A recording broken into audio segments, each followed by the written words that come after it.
This video contains content that some might find disturbing. Viewer discretion is advised.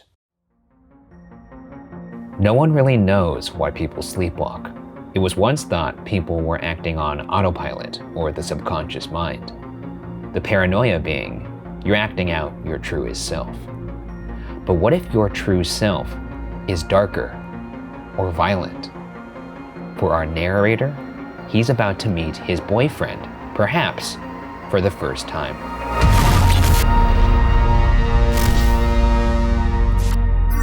I'm Ryan Bergara, and this is Are You Scared? A show where I tell my friend Shane Madej the internet's scariest stories that may or may not be true. Now, I have not read this story before, and neither has Shane. So lock your doors, turn off the lights, and let's see if we can make it until the end. My boyfriend used to sleepwalk. Before we jump into today's story, we'd like to thank our sponsor, Surfshark VPN. As you will gather from watching this show, safety and security are two very important aspects. Most internet users aren't even aware of the amount of surveillance, limitation, and data mining done with their personal information on a daily basis. Surfshark VPN can get rid of all these problems for you with an easy-to-use, one-for-all solution. Surfshark turns you into an anonymous and hard-to-trace online user and makes the internet a safer and more enjoyable place for you. Use promo code WATCHER to get 83% off plus 3 extra months for free. Surfshark offers a 30-day money-back guarantee, so there's no risk. The link is in the description for the episode, so check that out after the episode. Now, back to Are You Scared?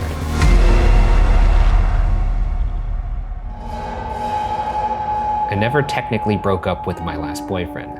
I don't know why that's the thing I keep coming back to after everything that happened, but it really does bug me. Maybe it's just a closure thing. Maybe it's like knocking on wood or avoiding the phrase, what could possibly go wrong? Little things we do to make ourselves feel safe, even if they don't really protect us. I don't know where that boyfriend is now. I can't decide if that's worse or better than knowing. It started out fine. We met through a mutual friend who ran a monthly video game night at a gay bar downtown. I wouldn't say we hit it off right away, but we liked each other. And so we kept hanging out until we decided to start calling our hangouts dates. And then we were dating. He seemed like a pretty cool guy. We were together for a couple of years before I asked him to move in with me. We lived together for another year after that before things started going really wrong. Something is amiss because it sounds like they were together for a very long time. So the fact that there's no solid breakup here is a little concerning. Obviously things went south, but in terms of why that could have happened, it doesn't seem like rushing into it was a thing. Yeah, I mean, obviously the only thing that could cause that is a very, very bad set of circumstances where it's like, no time for formalities. I'm just never going to see you again. What occasion could call for no time for formalities besides like the witness protection program or something like that? If someone really does someone dirty, maybe they're just like, that's it. You don't deserve it. I'm out of here. You ever done someone dirty? No. You dirty dog? I'm not a dirty dog. I'm a clean dog. I'm a clean kitty, baby. I don't like that.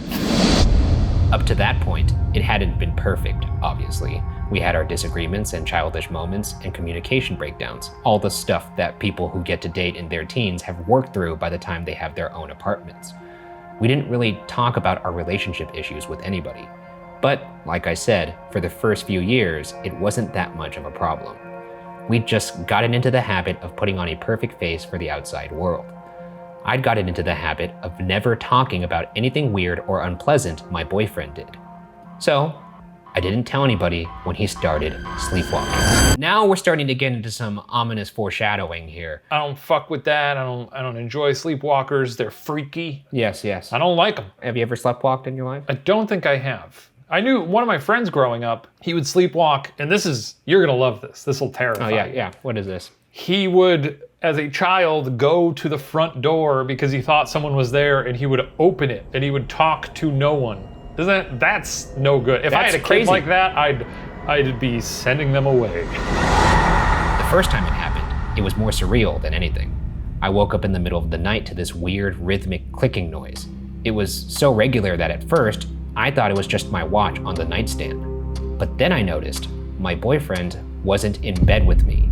The bathroom in our apartment adjoins directly to the bedroom, so I could see that he wasn't in there either. The clicking noise was coming from outside the bedroom.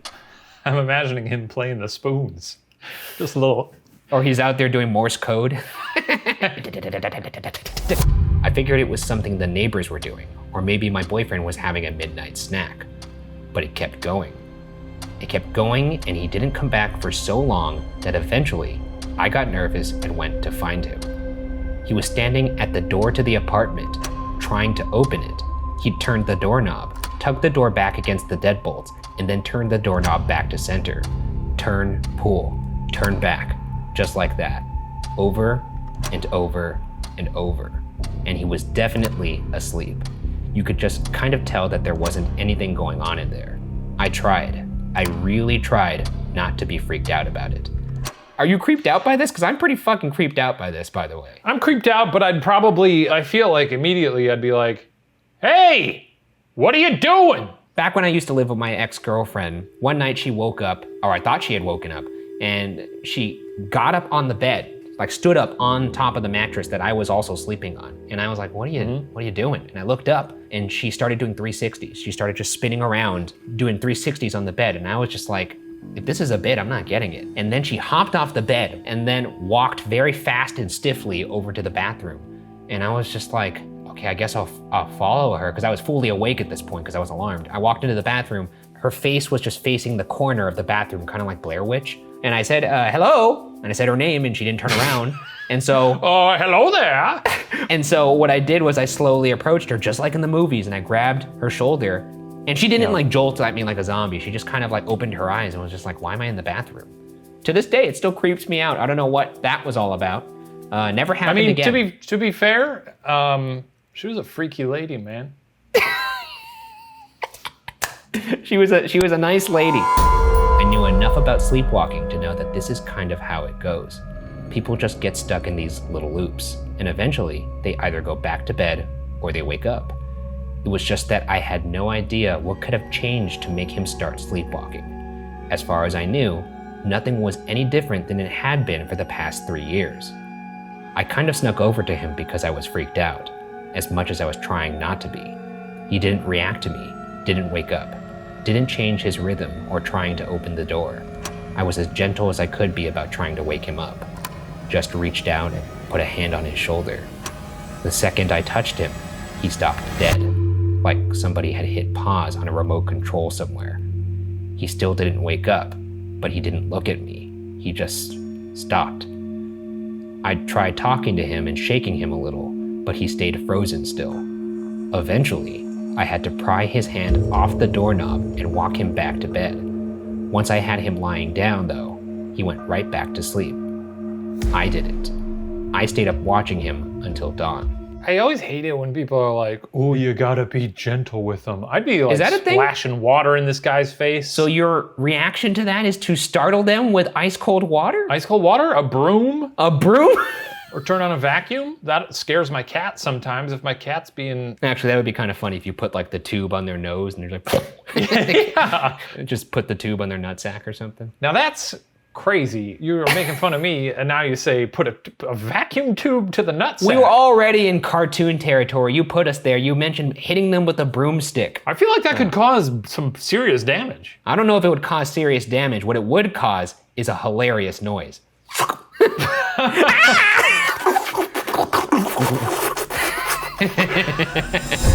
I did talk to him about it, let him know what had happened, asked him if he knew anything that could have caused it. He didn't, and he didn't seem that worried about it either. I asked if he'd go see a doctor if it kept happening, and he said he'd only go if it got to be a problem. If it was just a weird thing that happened sometimes and it wasn't hurting anybody, he didn't see any reason to waste the time and money on trying to fix it. So we just kind of let it drop. And it did keep happening. It wasn't any kind of regular, and it's hard to say now how often it happened. I want to say 2 or 3 times a month, but because it was random, it's hard to really remember. If I did that once and my significant other was like, Go to the doctor. you better go to a doctor, I'd be like, fuck you. Yeah, I mean, it's like not a problem at that point. Yeah, I freaked you out a little bit, but I mean, like, there's no reason to bring somebody with a stethoscope in here. If it happens 15 times, Just 15, then you what go about to 14? the doctor. Is 15 the cutoff? For me, yes. If it happens 15 times, I'm going to the doctor. Or if I murder someone, go to the doctor. It got to be more annoying than anything. A few times a month, I would wake up in the middle of the night, and my boyfriend would be standing at the front door, trying to open it, and I would have to go get him and bring him back to bed. I couldn't really leave him to it. The clicking noise was just loud enough and just grating enough that it made it impossible for me to get back to sleep once it had started. I'd guess this went on for about 4 or 5 months, but I wasn't really keeping track. I do remember that it was summer when things finally got out of hand. It was pretty close to my birthday, which is in August. I don't remember what we were doing the day before. As far as I know, it was a completely ordinary, unremarkable day. I just remember waking up in the middle of the night and thinking how quiet it was. It would have made sense to go right back to sleep, but something felt wrong. That kind of thing where the instinct part of your brain has picked up on something, but the thinking parts haven't managed to put together what it is yet. The longer I lay there trying to go back to sleep, the worse I felt.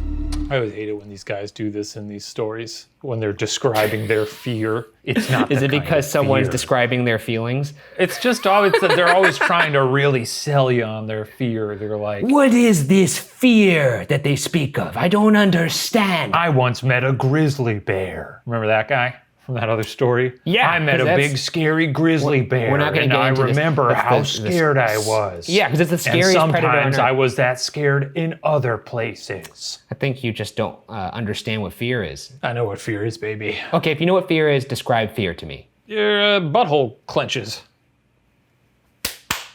There.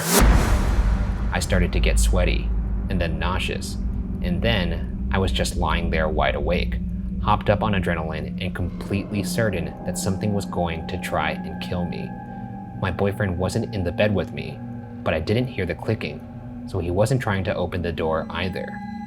I knew he was still in the room with me, not moving, not making any noise, but I knew. I felt him. Something in the instinct part of my brain told me not to move or make any noise. It took another long slice of time to figure out why. On the wall across from the bed, the wall I was facing, something was casting a reflection that wasn't usually there. It was just a sliver of reflected streetlight. Right or wrong, my brain latched onto that as a sure sign that I was about to die. Yeah, there you go. Frankly, one of the advantages of having a smart home, because you could just, Like, okay, Google, turn on the lights. Yeah, I do have that hooked up in my bedroom, and it's fucking so good. This is not sponsored by Google, just like that other episode No, was it's not not. sponsored by Schlage. Yeah, use a different brand. We don't care. Just use regular bulbs and have a butler. I decided I had to look and see what was behind me. It had to be my boyfriend. Just my boyfriend. Though I had no idea what could have been casting that reflection. He wouldn't have put on his glasses if he was sleepwalking. And if he wasn't sleepwalking, I couldn't think of a reason why he'd be standing over the bed in complete silence for however many minutes or hours he'd been there.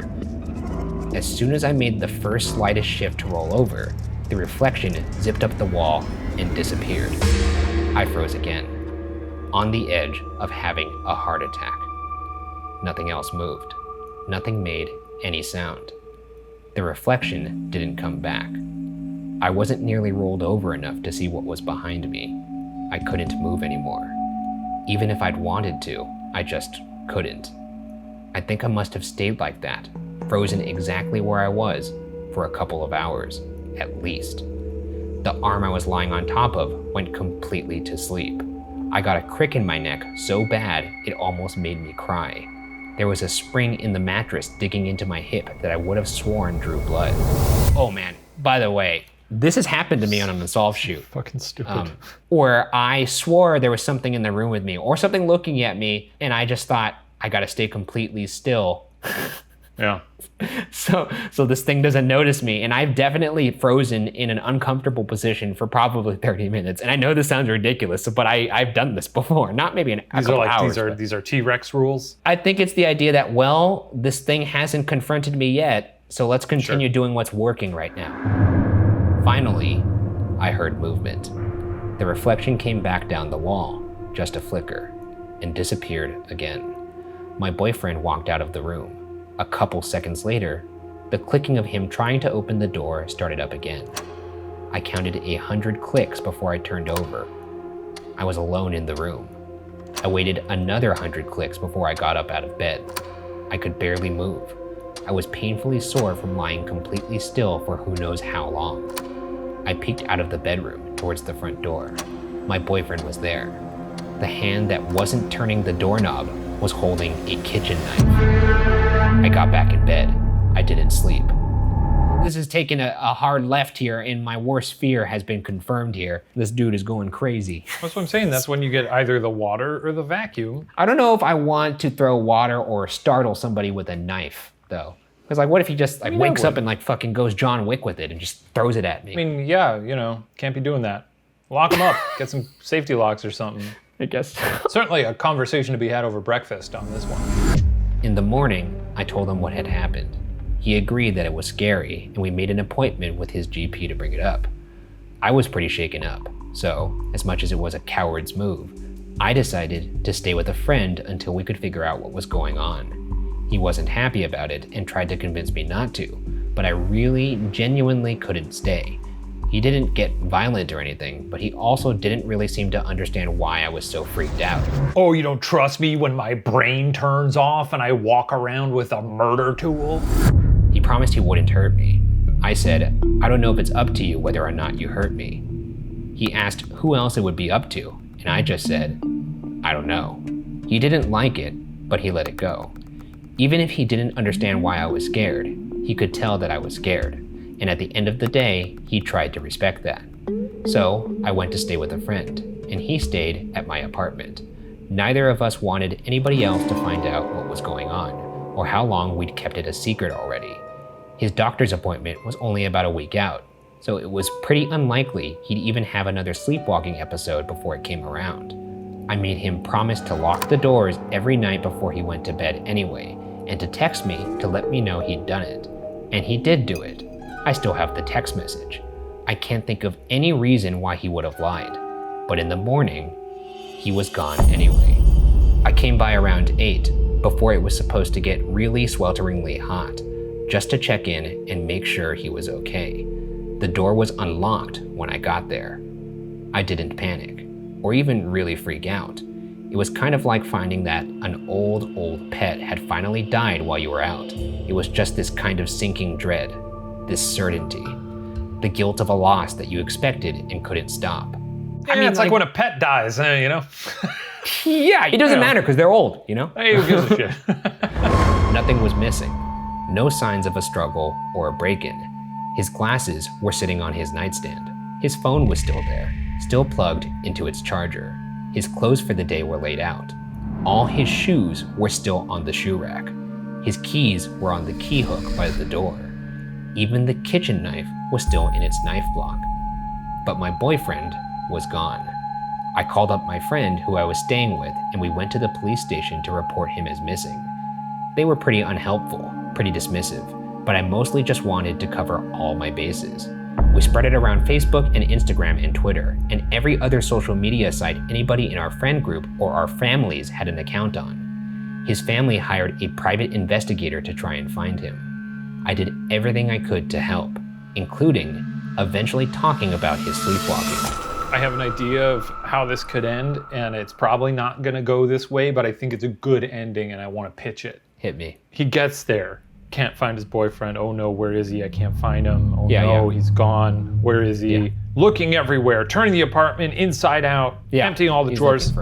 Looking in the closet, looking in the shed. He's really thoroughly looking for him, yes. He sits down in a big comfy chair and he's sitting there going, where could he be? He looks over, he catches, maybe a reflection, a glimmer of sunlight dances across the mantle and he sees a snow globe. and he thinks, I don't remember that being there. He walks up to the snow globe. He sees a little tiny version of his boyfriend. He looks scared, as if saying, help me. The end? Question mark. Does anybody else have any other pitches for the ending of this story? Let's just stay with the end then, huh? Okay, cool. Okay, well, that's good though. Yeah. Or maybe he's a Lego. Snow globe the whole time. What if he's a Lego? Wow. Is that better? What if he was a Lego? That's crazy. Yes. Yeah, what if he was a Lego? Yeah. It's been about 4 years since he disappeared. Nobody's found any sign of him, not even a body. I've moved apartments twice, changed my phone number, bought a lockbox to keep all my cooking knives in. I still sometimes wake up in a cold sweat, certain I just heard somebody rattling the door. So, are you scared? All right, so the boyfriend ghosted him, I guess. I guess, or yeah, I mean, That's better than the boyfriend turning into a Lego? Let's find out if the story is real. How about that? Okay, yeah, let's do that. Looks like this story is imagined by S.J. Ralston, submitted to us for this show. So, a fake one.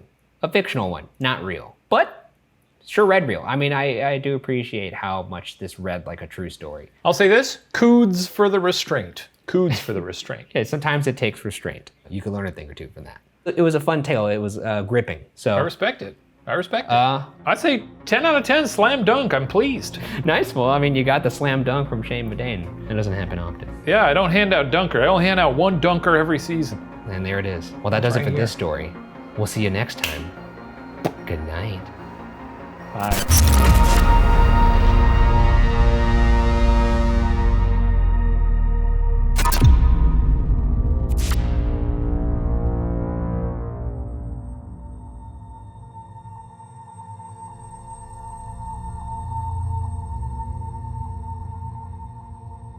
Ha ha ha ha ha!